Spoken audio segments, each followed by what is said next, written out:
Bam, we're live.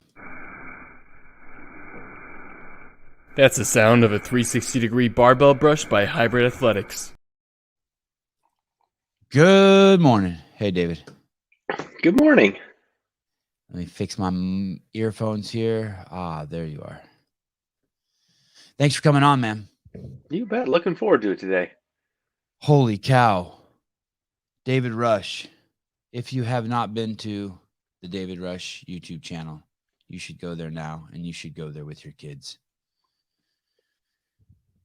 I've been having a blast with you, buddy. You are a man on a mission. Are you still on that mission? I haven't given up yet. I'm still going after some more records. Are you the in one of the videos in 2021, I heard you say that you might be the third most Guinness records in the book for an individual. Do you know where you rank amongst that? And did I hear that correctly?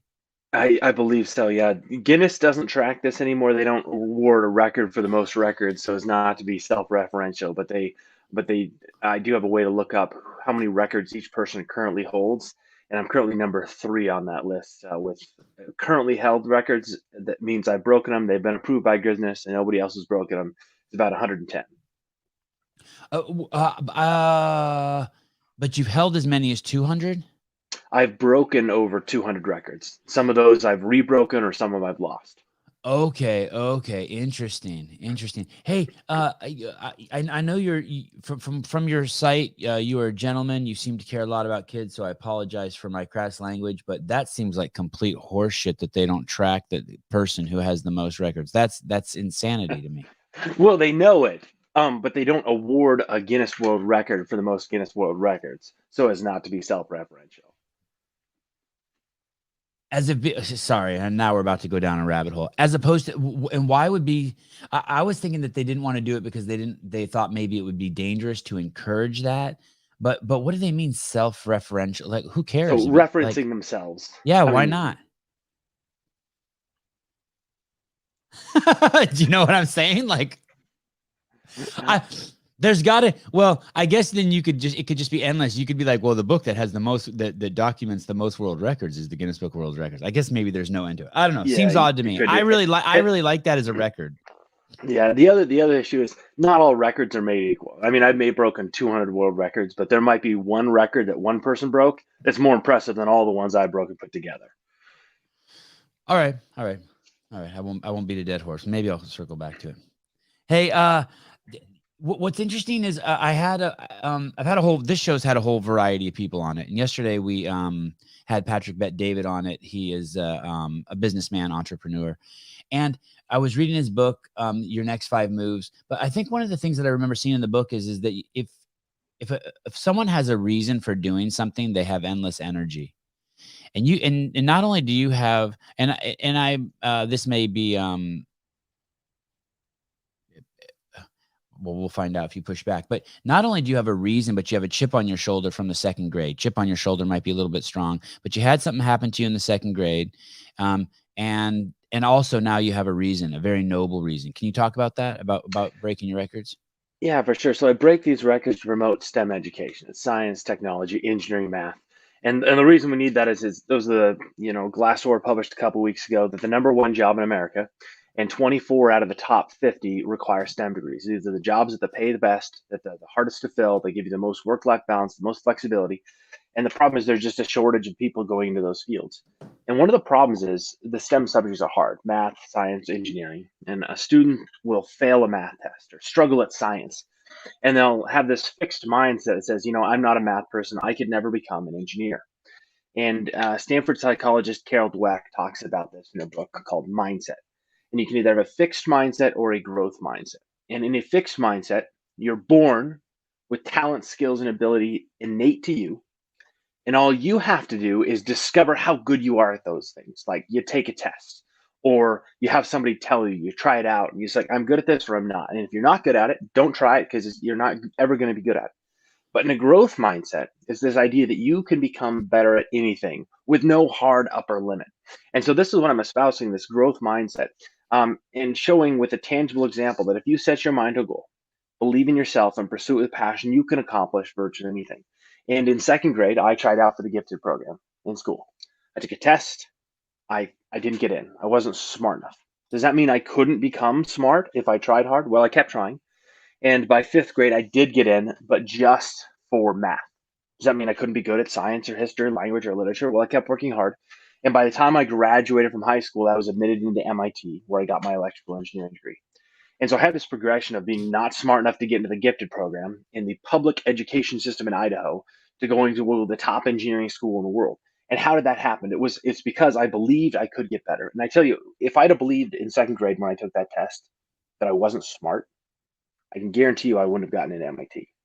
But I didn't let that test define me to saying I can't do those things. I just kept working hard through it. And I'm 37 years old. And what if I told you the day I turned, and I've told you I've broken over 200 Guinness World Records. And what if I told you the day I turned 30, I had 0 world records? And how old are you now? How old are you now? 37. And at the age of 30 is when I started breaking. What changed? It's not like I developed some sort of superhuman strength or ability at the age of 30. Is I developed this growth mindset.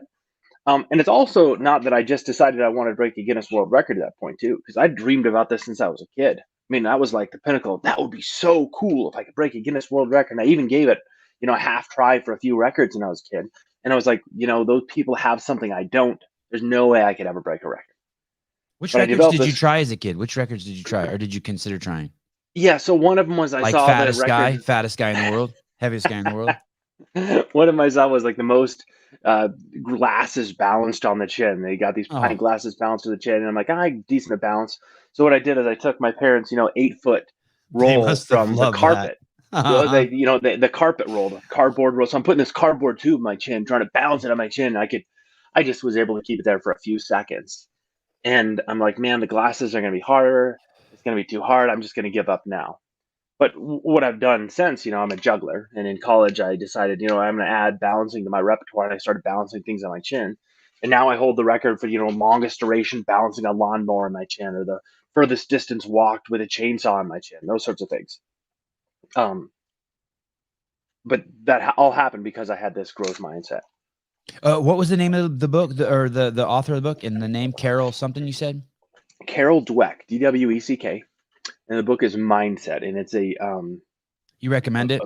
I highly recommend it. I mean, it's got over 1 million copies sold about the psychology of having a growth mindset, not positioning yourself as I can't remember names, or I'm not a people person, I can't do sales, I'm not a dancer, I can't draw, I can't do math, I can't become an engineer. If you have that, that's what's called a fixed mindset. And there's all sorts of research in this book that talks about not only can anybody can become better at anything, but just believing you can become better at something dramatically increases the rate at which you get better at that something. Let's get one of my favorite lines in the entire world, and one of my favorite topics in the whole world is a statement by a gentleman by the name of Lao Tzu. He wrote the Tao Te Ching, and he said, if you argue your limitations, they're yours. And what's fascinating about what you're saying, not only can you it's interesting to call it a growth mindset, because you could convince yourself to be the person who's least capable in the world too. That's how strong the mind is. There is no homeostasis in what you're saying.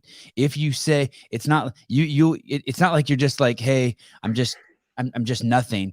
You're either shitty or you're good. It's really so. Why would you ever choose shitty? Why would you ever choose the limiting mindset ever when there's no middle road? Do you feel what I'm saying? It's fascinating what you're saying. I'm really like, when I heard it the first few times, I'm like, okay, yeah, I've heard this 1,000 times. But as we delve deeper into it, like, this is the problem with humanity. If this is the problem with our leaders, no one should be arguing you should not be arguing your own limitations as a human being, and no one should be arguing them for you. You don't want to be around people who are arguing your limitations for you. I have a wife and a mom and a sister. It's just interesting that it's three women, but who believed in me, who always believe in me, who call me, text me, love on me every single day and tell me how great I am and what I'm doing is good. And they give me constructive criticism too. Half the podcast, my mom says she has to turn off because of my big mouth. But the other half, she's like, man, you're really doing it. Yeah, no, that's awesome. And it's not necessarily a new idea, but what Greg brought into it is putting this name on it, mindset, and then gathering the research to show it scientifically. But on the flip side, it's the same thing that Matt Fraser, the fittest man in the world, he hung his second place. He hated his second place trophy when he first took second place, but he ended up keeping it, and that's the one he hung most prominent in his gym, so he can remember how much that sucked to get second place. Patrick Bet-David, he got 880 on the SAT and a 1.8 GPA, and he used that I can't do anything as fuel. And you also have it. You have this second grade experience. Do you really remember that?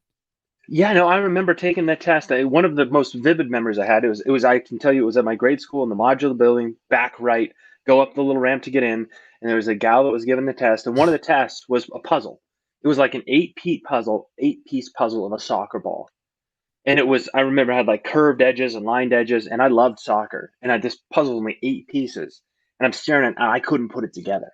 I was so mad at myself. I was like, I love soccer. This is only an 8-piece puzzle. This should be so easy. I couldn't do it. And so absolutely, I remember that test. Do you think that you couldn't do it because you froze under pressure? Like, were you like, man, it's like I remember taking a spelling bee in like the third grade, and the teacher asked me how to spell wood, and she used it in a sentence, and I spelt the wrong wood. I spelled WOOD instead of WOULD. And the whole time I'm spelling it, I knew I was spelling it wrong. I was choosing the wrong wood, and yet I just did it anyway. I'm like, was it like that? No, not at all. In fact, the reason I couldn't do it is because I'd never practiced it. It was a new type of puzzle I hadn't been exposed to before. And this happens all the time when I'm trying to break a new record in a different category.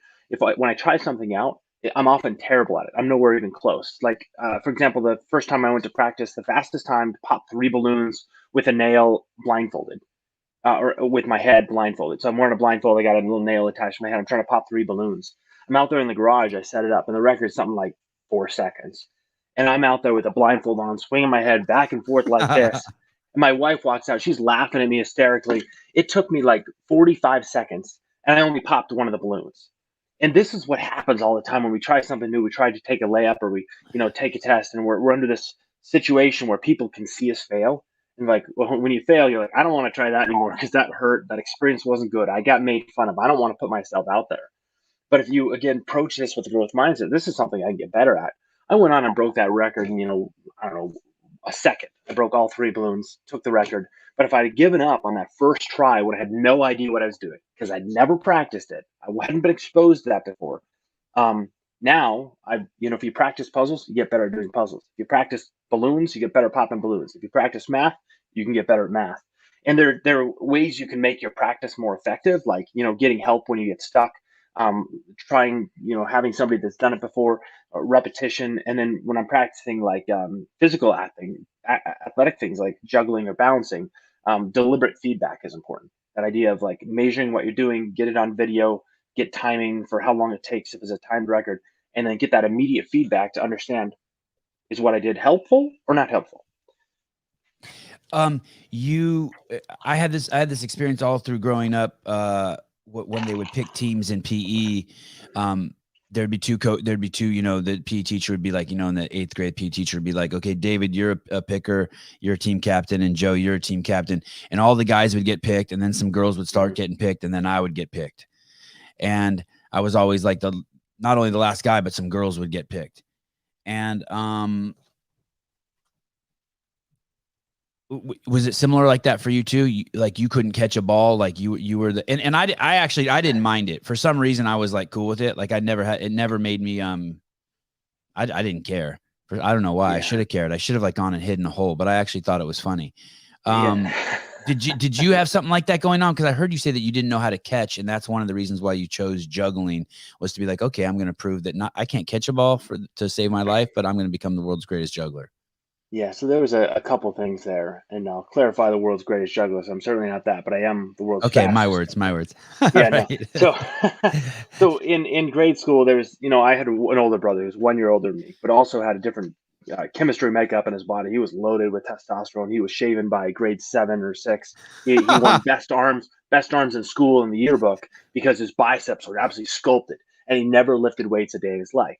He was really active and built stuff and, lifted everyday things, but never lifted weights. But he was phenomenal athlete, won the city wrestling meet, fastest 100-meter dash in junior high, set the school record in junior high for fastest mile. So I grew up under that shadow of being like, I was probably more like an average athlete. He was phenomenal. But then when I was playing football at school, we'd have, the picking teams.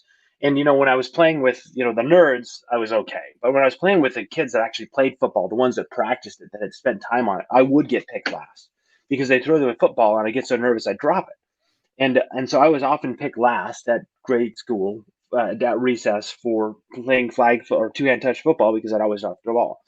But I've gone on now to become the world's fastest juggler, where I can get the most juggling catches in 1 minute with 3 balls. And that's another interesting story because when I first tried that record, it's after I'd broken a couple. I was like, you know what, I'm going to try this, and I got my baseline. How fast am I? And then I practiced some more, and then I practiced for a week maybe, and I didn't really get any better. And I'm like, who am I kidding? There's thousands of professional jugglers out there that are way better juggling than I am. There's no way I could ever set this record. And at the time, it was 422 catches in a minute. It's just over 7 catches per second. And so I put it on the shelf for a while. But after I'd broken, 5, 6, 7 records, I realized, why don't I approach this with a growth mindset? This idea that I can become the fastest juggler in the world. There's nothing stopping me. There's no hard upper limit. And so I started practicing deliberately, getting immediate feedback over a period of time. And a funny thing happened is when I practiced, I got better. And when I believed I was going to break the record, I got better even faster. And the more confidence I got, the more I practiced, which means I got better faster. And in 2016, I ended up breaking the record of 428 catches in 1 minute. And so I was the world's fastest juggler. And I was like, wow, this is so awesome. And a few months later, someone else broke the record at 502 catches in a minute. Uh-huh. And I'm like, oh, man. And do you know who this guy is? Like, are you guys email friends or internet friends?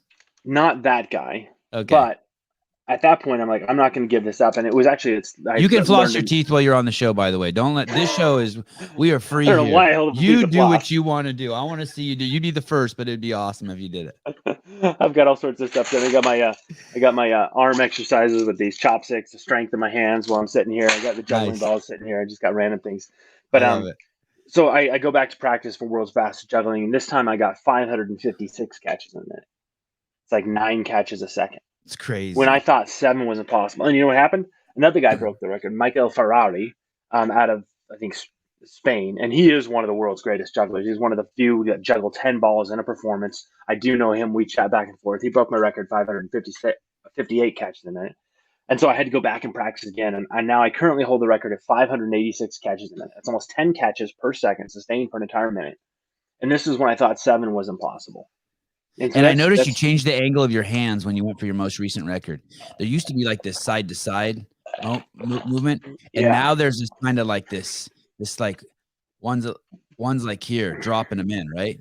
Yeah. So here's the cascade juggling pattern. In fact, there's 2 records now. The fastest juggling with the cascade, which is what Guinness used to require, but then they allow this what's called the shower pattern, where it goes around in a circle. Yeah. And when it goes around a circle, you can go throw 2 balls at the same time. So this one's technically a little faster. So I currently hold the so this is how I have 586 catches in it. I have smaller balls, and I got to be warmed up for a bit, going around a circle like that. And then I also still hold the record for the most juggling catches a minute with a 3-ball cascade at 502 catches in 1 minute. So still substantially faster than I had before. Hey, one time I was looking up, I was to prove a point. I looked up this.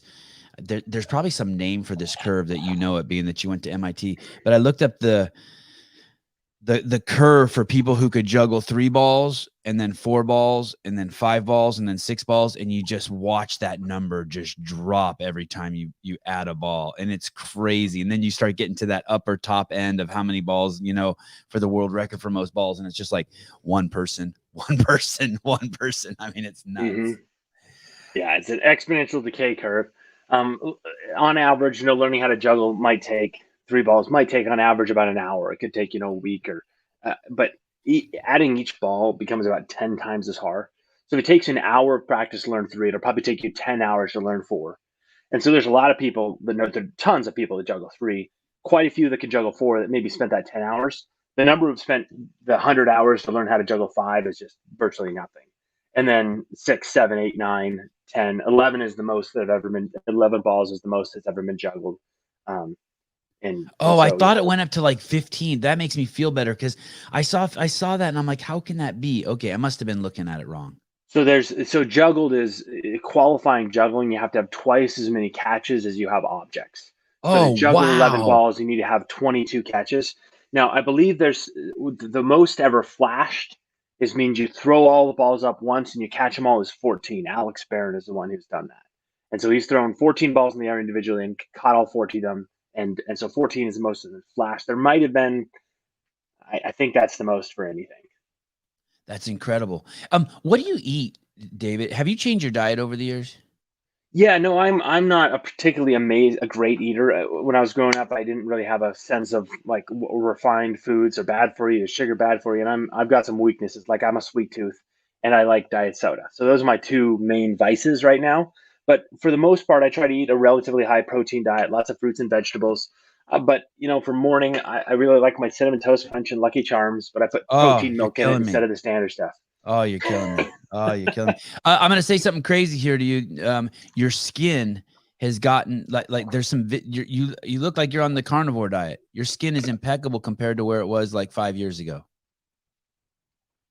Some of the videos I've seen, I'm like, oh, this guy's got some sort of like Paul Saladino, Dr. Paul Saladino. I had him on the show. He had shit. What is it? I forget what it is, but he had where his skin would get really red and peely. And then he switched to the carnivore diet and went away. I mean, your skin looks amazing right now. Yeah, I don't know about that. It might be the filter on the video, but All right. You didn't change your diet. You're not a carnivore guy now?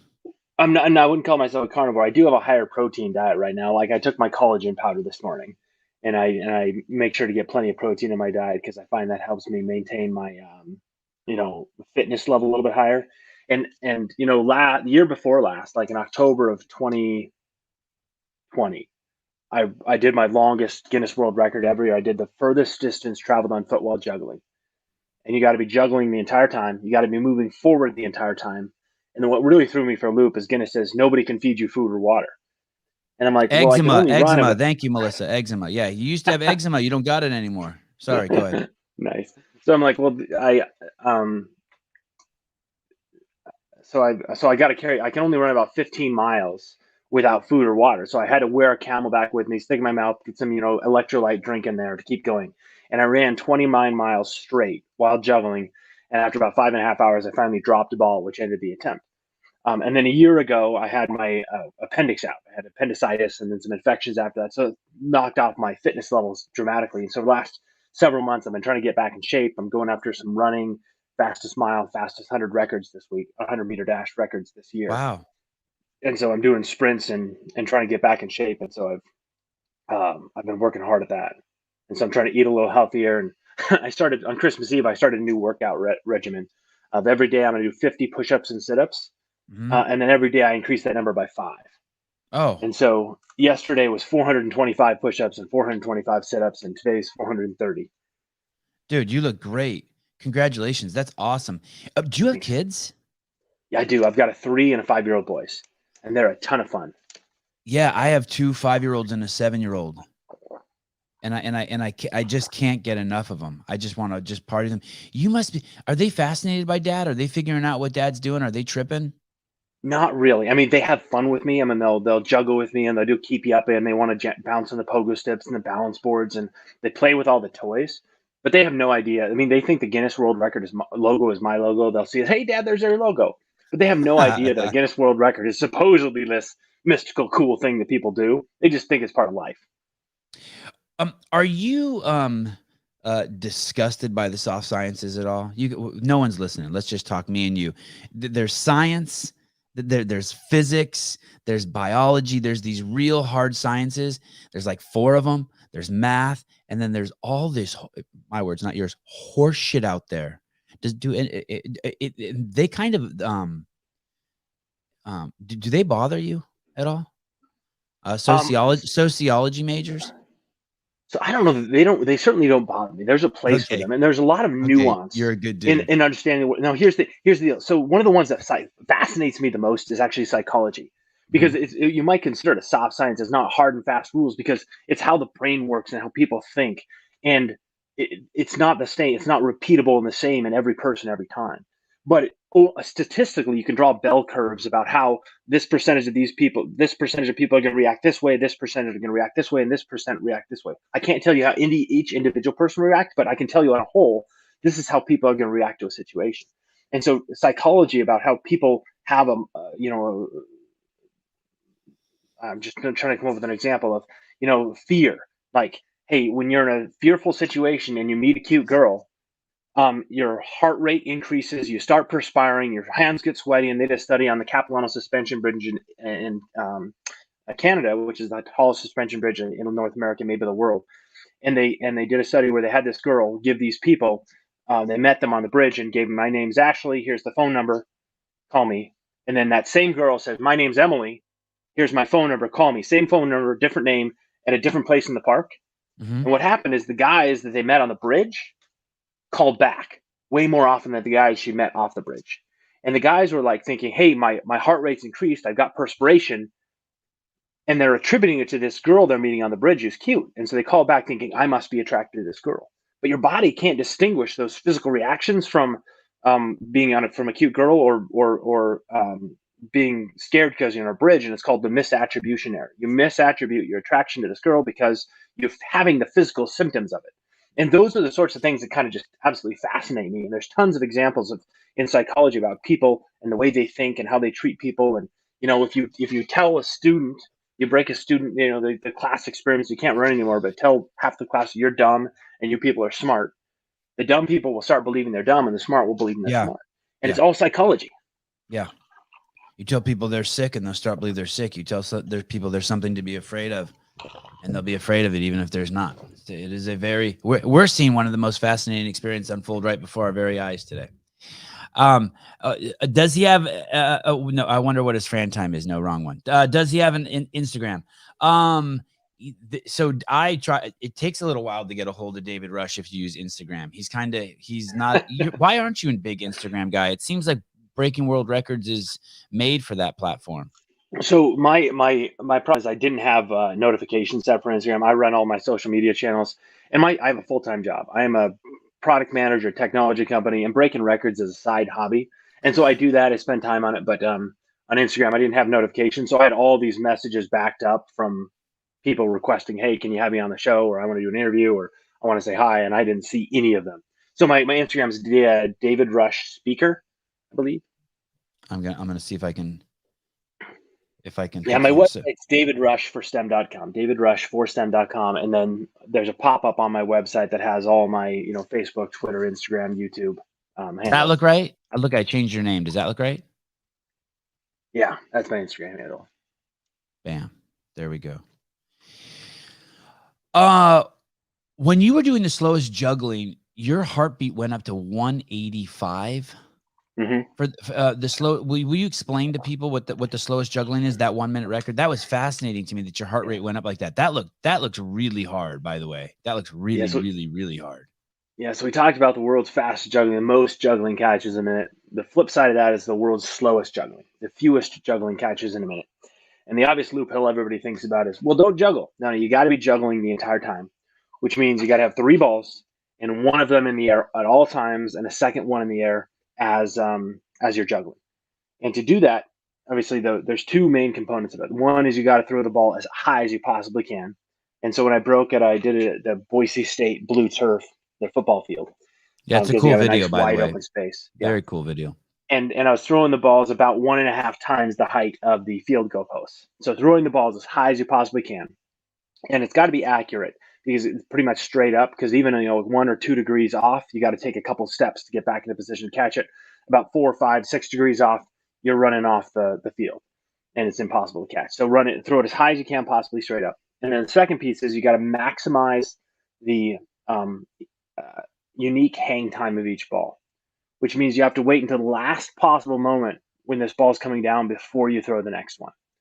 And so throw the ball as high as you can, wait till the last possible moment, throw this ball up at the same time. The speed differential then between my hand and the ball coming down is about 70 miles an hour, and then absorbing those 70 miles an hour to get it to 0 as smoothly as possible so I don't get a bruise. And so I was able to do that. I got down to 22 catches in a minute, which is about 3 seconds of hang time per ball. And I'm jumping while I'm throwing. I'm getting my whole body into it, and so physically exertion. It's And more than. grunting. You're grunting. You grunt. I mean, just it Yeah. was absolutely exhausting. And my resting heart rate as a runner is about 50 beats per minute. And by the end of the minute, well, the slow juggling, it gets up to about 180 beats per minute. It's just off the charts. Absolute exhaustion. And it's one of my favorite records to practice because I got so much exercise in it. But I haven't practiced that one in a while now. At the minute mark, are you ready to tap? Is it like sprint? Is it like running a 400 full speed? Yeah, maybe 95% on a 400. It's Yeah. not quite that physically exerting, but yeah, I definitely at the end of the minute I collapse. I'm laying down. I'm taking deep breaths. You mentioned in one. I don't know if I think I read this somewhere, but you alluded to the fact that you found some balls that you weren't allergic to, but then that was it. I'm like, wait, what did he just say? He was allergic to some of these balls. Yeah, so they're professionally made juggling balls, and when I was Mhm. growing up, most of them actually I didn't have professional juggling balls until I was in college, but all the good ones are filled with millet, which is a seed, and it's a nice fine. It grinds in a nice fine powder. It makes for well weighted balls that you can get into beanbag circles like this that squish well that maintain their form. And most juggling balls are made with millet. And in college, that's when I got serious into juggling. I'd known how to juggle since I was 8. Took a juggling PE class at MIT. Got addicted to it. Started the juggling You club took and a started what juggling. class at MIT? A juggling PE class. So PE is required at MIT, but it's not for credit. You just have to take the classes. So you got to take 4 PE That classes. I class think was I took $12,000. $12,000. Sorry, go on. No, it doesn't even count for credit. I took probably 20 Okay. PE classes in college, but I got into it. I was like, I love this. This is so much fun. And so I started a club so we could like get student money to buy equipment and bring in big name performers and put on events. And I learned more from the administration of the juggling club than I did a lot of my classes. And I use a lot of those skills now more than I do other things. But over college, I developed an allergy to millet, my juggling balls. And so by the Wow. end of college, I would pick up the juggling balls, and within 10 or 15 minutes, I was just sneezing, runny nose. And so I gave up juggling for years after college. I moved away from Boston back to Boise. There's not a juggling scene here. It's actually kind of a social activity. You get together, you pass, you chat. But I'm Allergic. I'm allergic, and so um, You found a new bean? You found a new so I stopped juggling, and I'd only do performances here in Boise. I'd give a talk to promote STEM education, use juggling to keep it interesting. But then I went on a cruise, a Disney cruise, and I met a professional juggler. His name was Niels Dunkier, and I introduced myself. And this is the time I was just thinking about breaking a Guinness World Record, and he held 4 of them. And I was like, hey, I want to break a world record, and I was talking to him.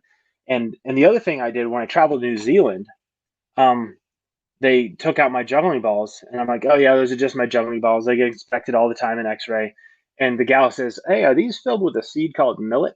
And she takes out the pocket knife, and I'm like, oh shoot, they are. And New Zealand's really strict about their bio, hazards entering the country, and it's a seed, so you can't take seeds in. So I had to leave my juggling balls in a biocontagion hazard in New Zealand while I toured around. And so Niels Dunkier is like, yeah, I use these. These these are filled with a plastic bead, and you can travel internationally with them and don't have to worry about customs.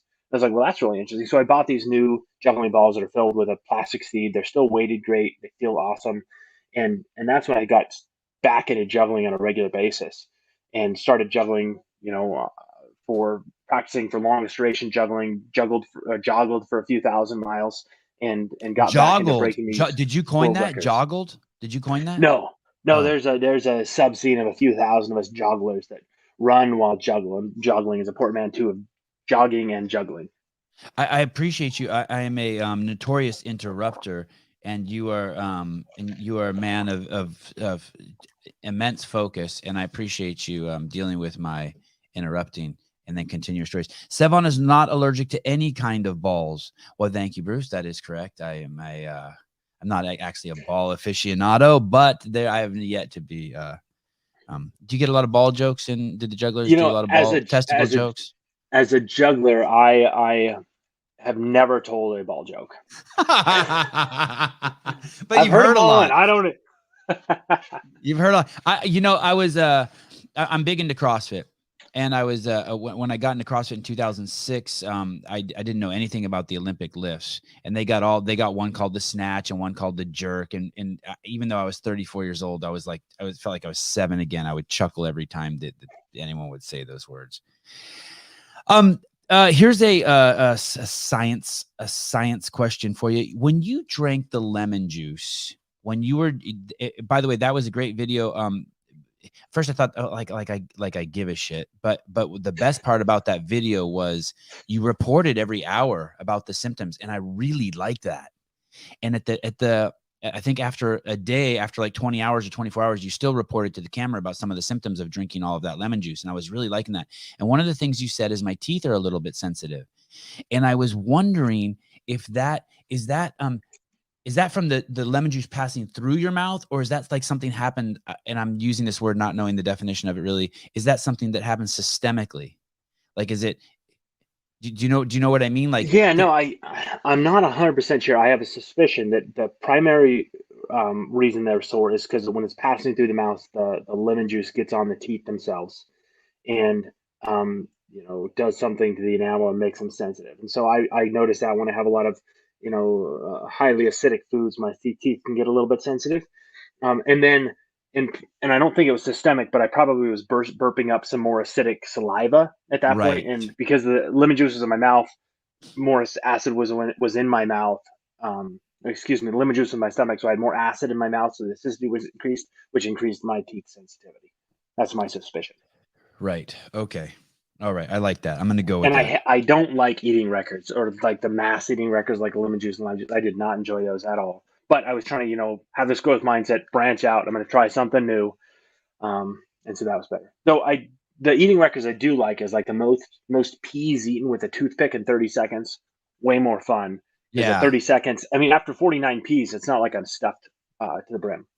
When I was a kid, I loved eating frozen peas as a snack when I watched like Scooby Doo. Did you like Oh that? yeah. Yeah. I Did you mean, like eating frozen peas? I don't do frozen peas. I always put them in the microwave and put a little salt and butter on them. Oh, that's good too. That's good too. Do you know Leah Shutkever? Oh, the Guinness record breaker, the eater. Yeah. I've seen a lot of her videos. She was on the show. Cool gal. Man, that is an ambitious woman. Mm-hmm. That is a very focused, ambitious woman. And but you're right. The things she does, it is painful to watch. Yeah, and you can train your stomach to like expand it so it doesn't get affected by having mass amounts of food in it. Just like any like training for muscles or stretching or getting your body more flexible. The stomach is something you can train as well, so it wouldn't be as painful. Like Andre Ortov, another super record breaker out of Germany who I've met, has trained his stomach so he can eat mass quantities of food. And he took the lemon juice and lime juice drinking record from me, and he broke both of those in the same day. And the thought of me doing that was like, that doesn't seem possible because I haven't trained my stomach to be able to handle it. Wait, he drank the most lemon juice, and then later on the day the most lime juice in the Yeah, same with day. the fastest time to drink a liter through a straw of Oh, lemon juice, and the fastest time to drink a liter of lime juice through a straw. oh my And goodness. I was reporting after 24 hours, still not feeling great from doing one of the two. If I'd done both of them, my stomach would have exploded. Yeah, that's insane. Hey, did you cut the top of the straw at an angle like this? I didn't. That's the way it came. Oh, interesting. Okay, I thought I was like spotting your technique. Yeah, I know. I thought I was. Well, what frame rate are you filming at? Are you have you turned into kind of a bit of a film geek also? I'm not really a film geek. I don't. For most of my records, they're not super fast. So if I'm doing a long one, I'll drop it to 30 frames a second just to save video space. But if I'm doing most of them, I'll do it 60. But if I'm doing like a really fast one that's short, like World's Fastest Juggling, I'll often do 120 or 240 just so I've got better slow motion footage. And the one with the slowest juggle in the world, did you shoot that at 4K? Because the video on YouTube, you really kind of have to, even though I like the filming of it and I like the video a lot, you do have to take for granted that there's a ball in the air, even when I blew it up to a big screen on a So TV. that was one of the first records I broke. I mean, it was one of the first 10 records I broke. And at that point, I did not have GoPros or fancy equipment, or I was using, borrowed cameras and people holding it with their hands. And so the footage on that record is probably the worst footage I have of any of my records because I didn't have the equipment for it. Has there been a record that you broke that didn't get filmed that you were unable to repeat? Is there a record you're like, yeah, I have that record, but just no one knows it? Um, I don't know about the filming. I've had a number of records that have been disqualified by Guinness for various reasons, and some of the reasons I disagree with, um, especially when. Like you failed the steroid test or something, or you were on methamphetamines, or No, I mean I'll give you an example. So one of the yeah, tell me. times, it was for the longest. It was the furthest distance walked balancing a lawnmower in the gym, and I contacted him, and there's a powered category and non-powered category. Powered category, the lawnmower's got to be running. The non-powered category, obviously not running. And so I contact him and say, hey, for the non-powered one, can I use a lawnmower with an engine that's just off? And they responded back, yep, it's fine. You can use any type of lawnmower so long as the engine's off. That's fine. So I break the record. I submit the video, and then like, yeah, we're going to disqualify this because you use a powered lawnmower that was off. And I was like, oh, you told me I could. And so sometimes Wait. This I'm confused. What other kind of non-powered lawnmower is there? You know, the push kind with the blades that spin. Yeah. That's crazy. Come on. So I mean, so How did they I I understand the mistake, but it's not like yours must have even been harder, must have been heavier. yeah, it was, and since then I've purchased another non-powered lawnmower, and I've broken that record. So I do currently hold that record, but at the time it was disqualified, and I was a little disgruntled by it. All right. I understand. That's have you been what's the most serious injury you've gotten?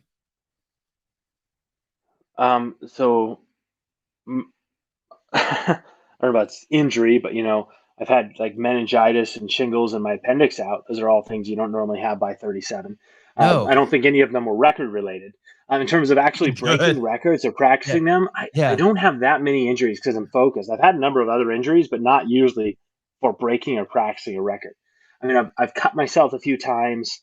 Um, That's good.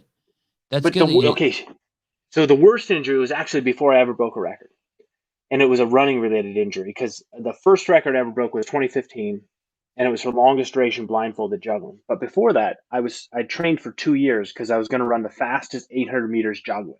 That was the record. I'd said I'm going to break a Guinness World Record. I'm going to create this tangible example that you can have a growth mindset and do anything. And so I trained to become the fastest half mile runner while juggling. And I trained for about 2 years. I ran 2,000 miles, short runs, long runs, wind sprints, time trials. I'd run until my legs burned and my lungs were on fire, and I kept running more because I was going to break this world record. And then about at the end of that 2 years, though, I went on one last run, and I hurt my knee. And it didn't feel, it felt a little bit off. It was a little bit painful. So I took a day off and then tried running again. It hurt. So I'd take more time off. A week, day became a week. A week was a month. Went and got x-rays, went and got a second opinion, went to the MRI, and they could not figure out what was going on with my knee. And it was literally a year and a half before I'd be able to run hard again. And at that point, I have to decide, okay, I've spent 2 years of my life training to break a Guinness World Records title. I give it a yeah. college try. Heck, I could have had an associate's degree after 2 years, and I have a choice. Do I Yeah. give up? Or do I keep pursuing this dream of breaking a Guinness World Record, even though it looks a little bit different? And that's when I transitioned to practicing for longest duration blindfolded juggling. I couldn't run anymore, but I just spent a couple hundred hours doing a basic 3-ball cascade. I practiced so much I could literally run and juggle with my eyes closed and hold records for doing that as well. And so I practiced for a few more months for longest duration blindfolded juggling. In October 2015, I juggled for 6 minutes and 34 seconds, breaking my first Guinness World Records title. Man, how's your knee now? So my knee has issues still, but I went through some pretty intense physical therapy, you know, ice baths and stem treatments and electrotherapy and rubbing it out. And now on a regular basis, I've got one of those, you know, Theraguns, I knock it to keep my IT band loose. So if I can keep my IT band loose, I can mostly avoid chronic pain, but it still hurts, and so I have to use it 5 times a week these days. Do you know about the knees over toes guy? I think I've heard this, but I'm not. I may have seen it, but I don't know much about him. Yeah, you got to check him out. People like swear by his shit. Like they love him. Do you do any backwards walking? Just as a gimmick, yeah. Yeah, well, check him out. I think you will really, really like him. this guy's really onto something. I think he was on Joe Rogan also, that podcast, but he has an Instagram account, and I think you'll be inspired by it. He does some really cool stuff. He's just all about knees, knees, knees, knees, knees. And I think he has a meticulous diet too. You can't be eating David, I say this with you're a professional athlete. You can't be eating Lucky Charms in the morning. You're an old man now. You're 37. You can't be eating anything that causes inflammation in that knee. You're I don't want to say you're a national treasure, but you're getting there. You did the Huckabee show. Yeah, like a little over about 2.5 years ago, Huckabee had me fly out and come on the show there, and I thought he that was was like a some fun. political guy. I didn't know he does everything. That show does everything. I've never seen his show, but wasn't he like Speaker of the House? Wasn't he a congressman or a governor? What was that guy? What is that guy's claim to fame? So he was the governor of Arkansas, and then he ran for president. He Right, was in the Republican primary, and so now he's got a show called the Huckabee Show, and his daughter was obviously worked in politics as well. right. Oh yeah. She was for Trump. She was the Yeah, Sarah Huckabee Sanders, was she the communication gal? yeah. She was vicious. She was good. That girl held her own. I was actually impressed with her. That's a tough job. Would you want that job? No, I No. don't like that kind of controversy. I like talking about things where I can get along with people across the political spectrum. You're a good dude. You seem like that. So you go on the Huckabee show, and the world record is to balance 13 chairs. Is that correct? I think the current record at the time was there was 11 chairs balanced on the chin. So it was the most chairs balanced on the chin. You got to put them all on the chin and then hold them there for 10 seconds. So you were going to do 12, but these guys, when you get there, there's 15 chairs, or at least that's the way you made it sound, and you just went for all 15. Was that planned? Was that just part of the gimmick of the shtick, or did you literally just be like, all right, screw it, just pile on an extra 3 chairs?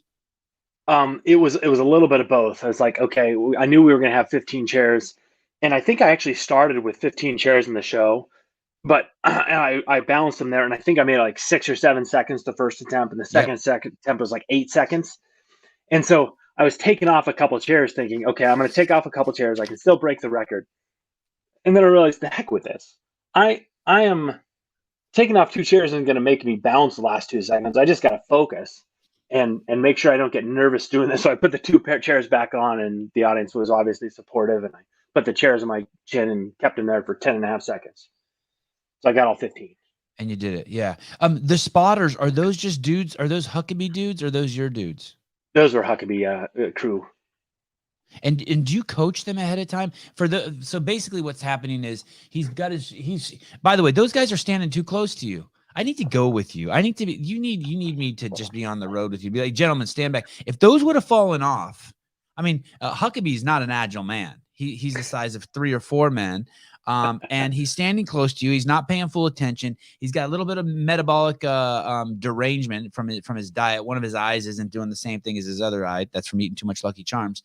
And he's standing too. Do you notice that? Do you know what I'm talking about? Like if those chairs would have toppled off, he'd be that guy's toast. Yeah, I think Huckabee wasn't standing too close, but the 2 spotters were there to help catch the chairs in case they fall off my chin. And they were slow on the gun. Yeah, I mean, they were to be honest, they were there for as much for show as they were for safety. The more dangerous it looks, I mean, the worst thing that really could happen is they could fall off, somebody gets a bruise, and I break some chairs. All right, for sure. All right. I won't be so critical. Mark Zuckerberg stole Facebook from the Winklevoss brothers, according to, as the story goes. But I think both of them, their intention, the Winklevoss brothers, Winklevoss twins, yeah. Winklevoss twins. They and Mark Zuckerberg made Facebook to get girls. And speaking of psychology, I believe that pretty much everything that men do is some sort of a mating strategy. So there's those guys who like carry a boombox around with them. That's a mating strategy. There's the guys who have the cars, the lowriders. That's a mating strategy. There's the guys that go get their Stanford MBA. Mating strategy. This juggling thing, is this a Is this a mating? And Patrick Bet-David, a multi-millionaire, 100-millionaire, just bought a $20 million home cash. Like he. One of the things he did is to motivate himself to make his first $1 million. He said he was going to abstain for sex until he made his first $1 million. Took him 17 months. Is this juggling thing? How does that fall under this category? This thought of psychology where you're like, I'm going to juggle 8 balls and I'm going to get girls. So let me let you and all your readers and our listeners here in a little secret here. If your goal is to get girls, don't go into juggling. Not the way to do it. My wife is awesome. We met at MIT. She's a mechanical engineer, works at HP, working on laser jet printers. Is your wife smart as shit?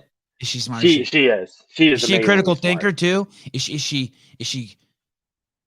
So she didn't think too critically because she was able to at least look past my juggling and see, okay, there's other things beyond this guy that I like. We'll take him even though he juggles. It's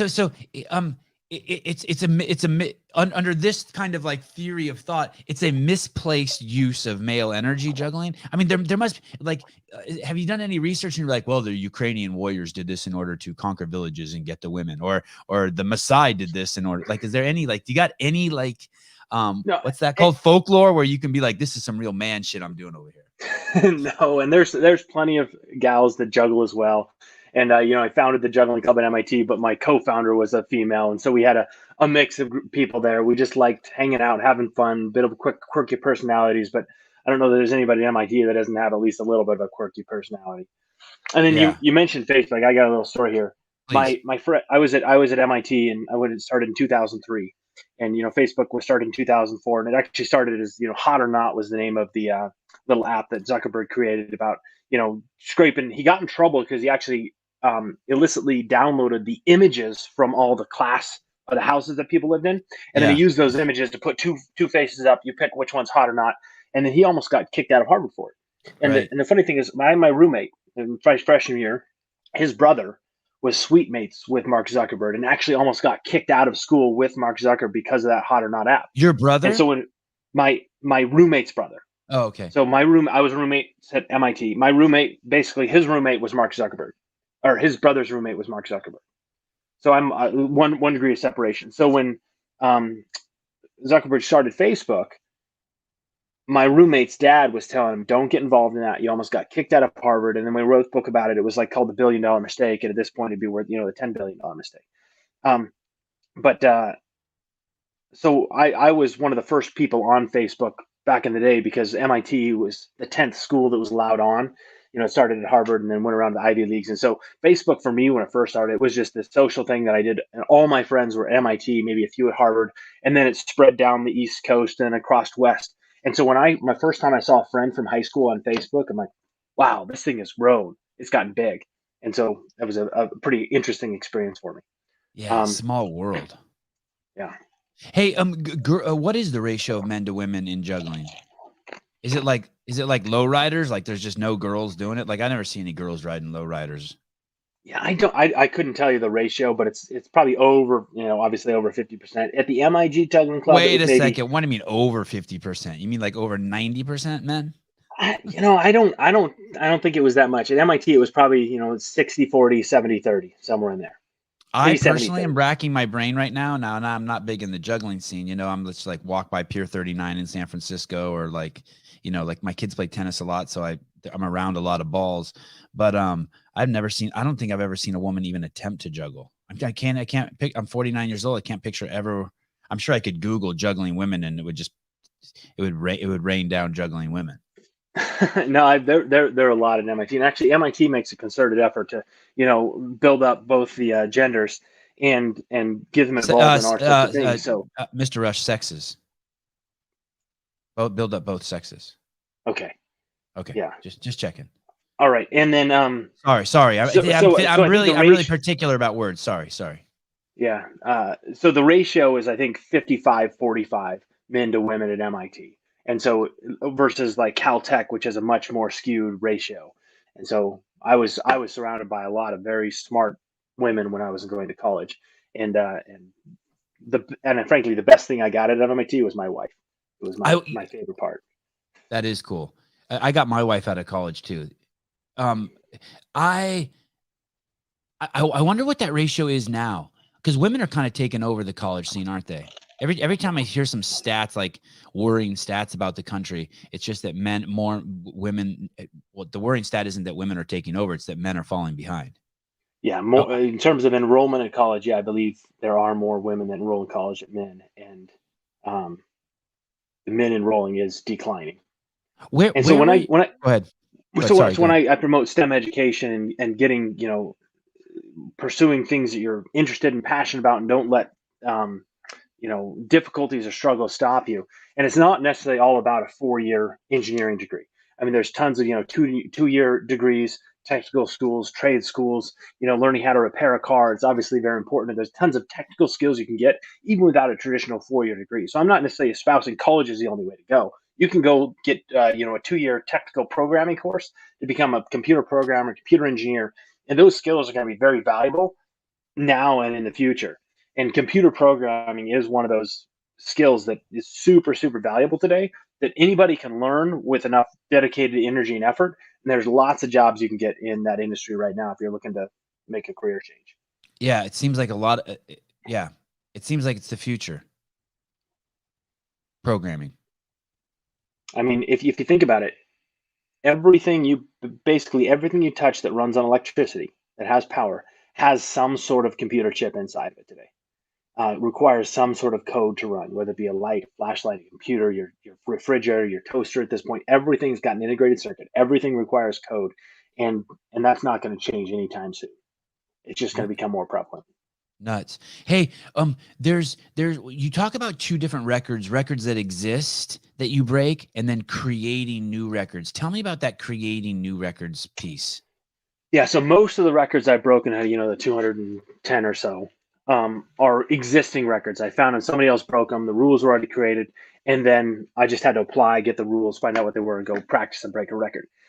But Guinness also has a process where you can create new records titles, and on their website, guinnessworldrecords.com, they've got a definition of what makes a record.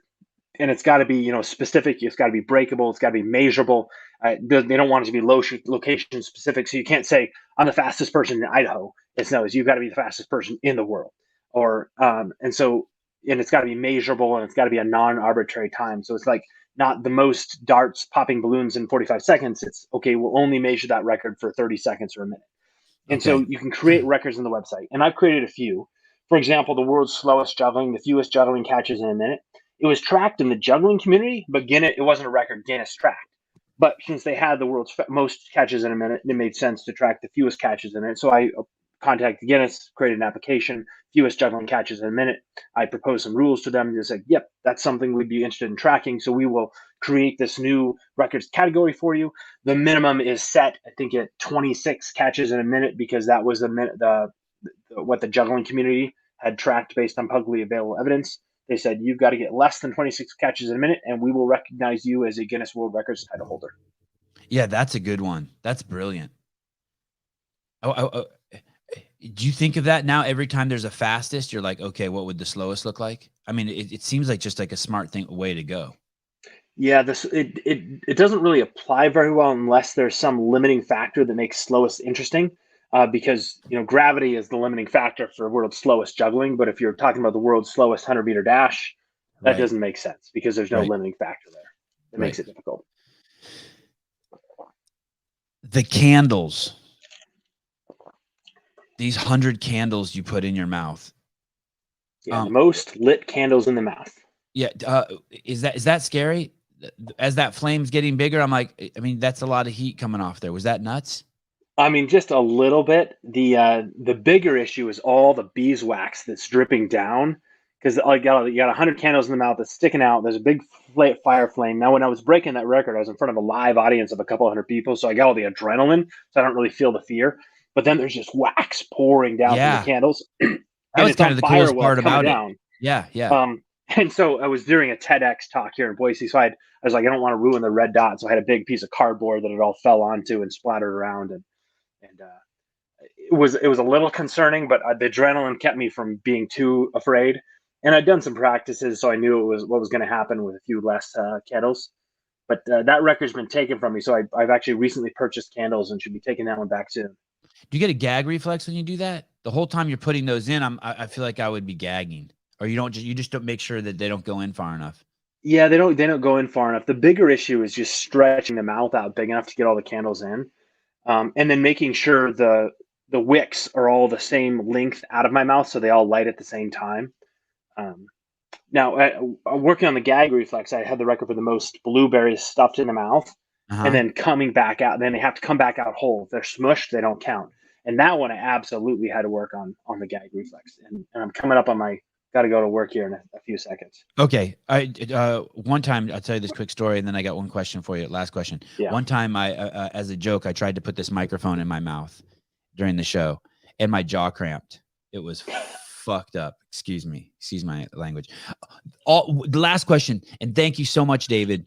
And the most important part isn't the fact that you are breaking all these world records. It's the fact that you're driving the hard sciences, which is, I think, is like, people have completely lost their way because they don't know how to think anymore. They don't know how to do risk assessment. They don't understand numbers. They don't understand relationships between numbers, and they can't contextualize or do anything with relativity anymore. We're just driven by fear, and it's pathetic. But all of these records you break, so like the candles, and then like when you catch the eggs with the chopsticks, is there a shrine at your house that do you save that stuff? Is there like, look, these are the chopsticks, and they're in a glass case, and like, do you have a room with all the shit that's saved from the records you broke? These are the balls that were the slowest juggling. So I don't have a room, but I do have a ton of materials that I've got all these records I'm practicing for. And so my wife created a shelf in the corner of the garage that says, "This is where David's Guinness World Record supplies go. Yeah. I don't want them all over the house anymore." So I've got a corner of the garage, just shelves to store the stuff. And if I'm actively practicing it, I've got another shelf in the living room of, here's where the supplies go for active practicing. But if I'm not, she wants me to take it out at the garage so we can have a functional house. And, when people walk in, it looks like a normal house that people live in. Does it look like an arts and crafts fair? All right. Well, I got to run to work, but it's been a pleasure. Thanks for having me on. Yep. Thank you so much. Thank you. All right. You take care. What do you guys think? What do you think? You can't switch gender and sex. You can't. You can't. You can't. It's the problem. It's my hang up. You can't. I'm not going to allow it. I think I said sorry too many times. I wish I wouldn't have said sorry too many times. Did you guys see the list of people I invited to the pre-show? I invited Rich. This happens at 11 a.m. in 3 hours. I invited Angelo DeChico. I wonder if I can bring it up here so we can look at I made this picture last night. Let me see if I can bring it up. Go to the Sevan channel, your channel. Oh, here it is. Let me see. Look at this. I'd pretty much just invite anyone on the show. This is just going to be just like a party. I got Angelo DeChico. That's a little that's not really accurate. He doesn't have that mustache anymore. I got Rich Froning. I got John Young. He's the more aggressive version of Brian Friend.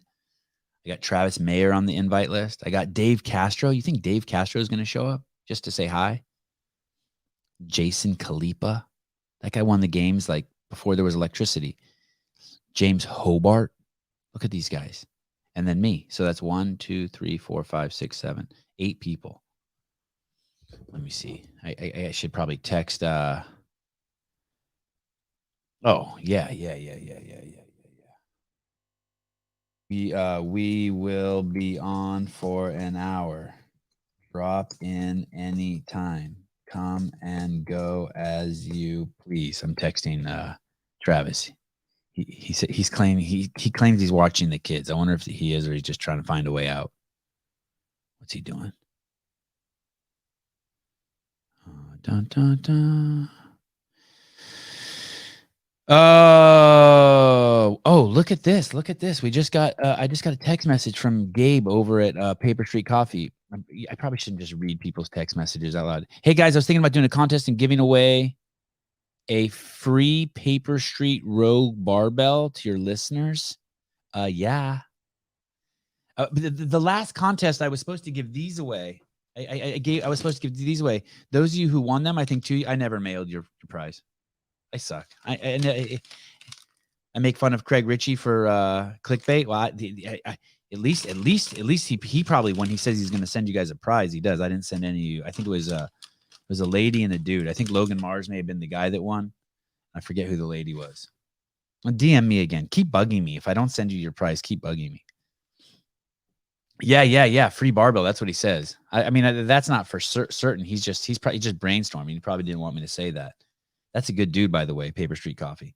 Oh, the other sponsors, barbelljobs.com, and California Hormones. Don't forget to support them. Check them out. They make the show go round.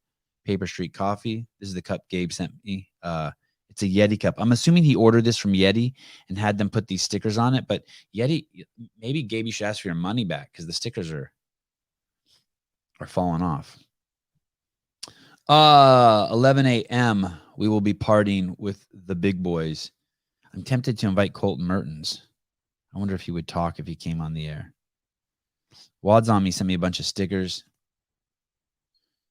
Miss Danielle Brandon. I think he sells these on his website. I haven't been over there, though.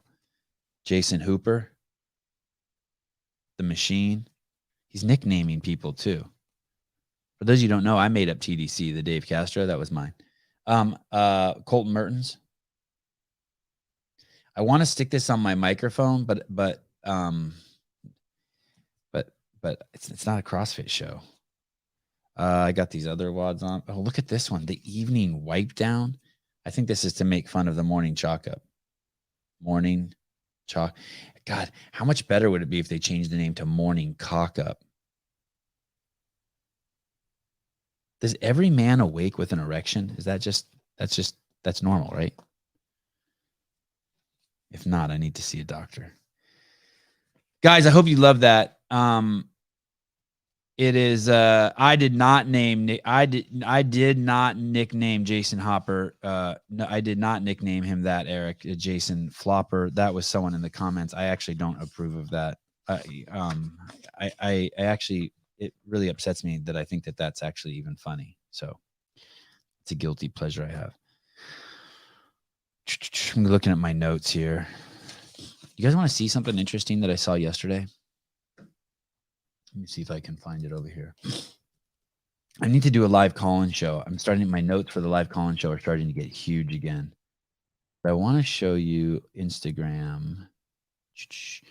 I want to go over here to the Dave Castro. Oh, the Dave Castro's Instagram. And I want to show you this. This is really weird. Share screen. This is Dave's Instagram. This is 13 hours ago. So this is, I'm assuming he went yesterday. And if he comes on the show today, I'll send him a link. Honestly, I have no idea if he's really going to come on or not. But hopefully he'll come on for a minute. He really likes Rich.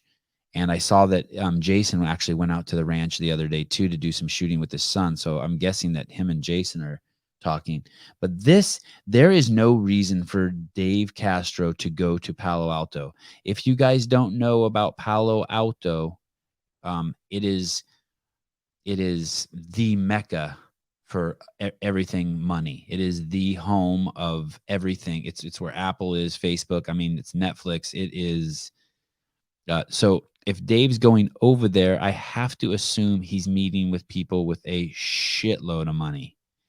So let me see what this says. I was in Palo Alto today. I stopped by CrossFit Palo Alto. Tim, the owner and a Masters Games athlete, has Greg Glassman's fitness in 100 words hanging prominently in the gym.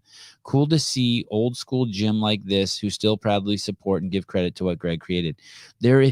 Nothing Dave does is it's not like me. Like I'm just like desperate to post shit. So if I see my kid like jump over like a wagon, I post it. He does not do that. I think everything he does is a clue. And for some reason, I don't think that this clue has anything to do with him visiting a CrossFit gym.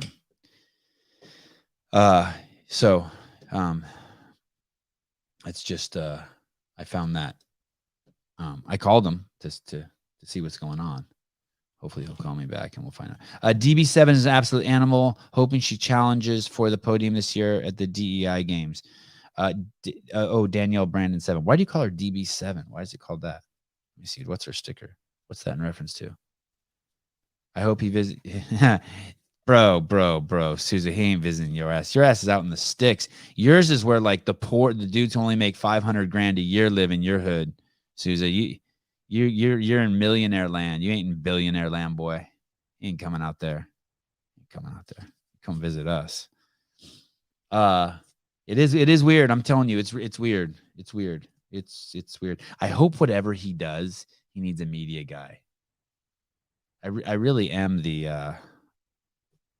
I've really gotten full of myself lately. I really am something special. What I did at CrossFit is just nuts.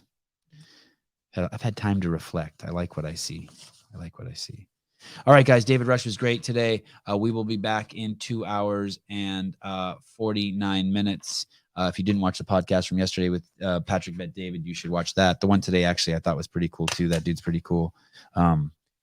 Get a little squirrely when he misused the word sex and used gender, but no one's perfect.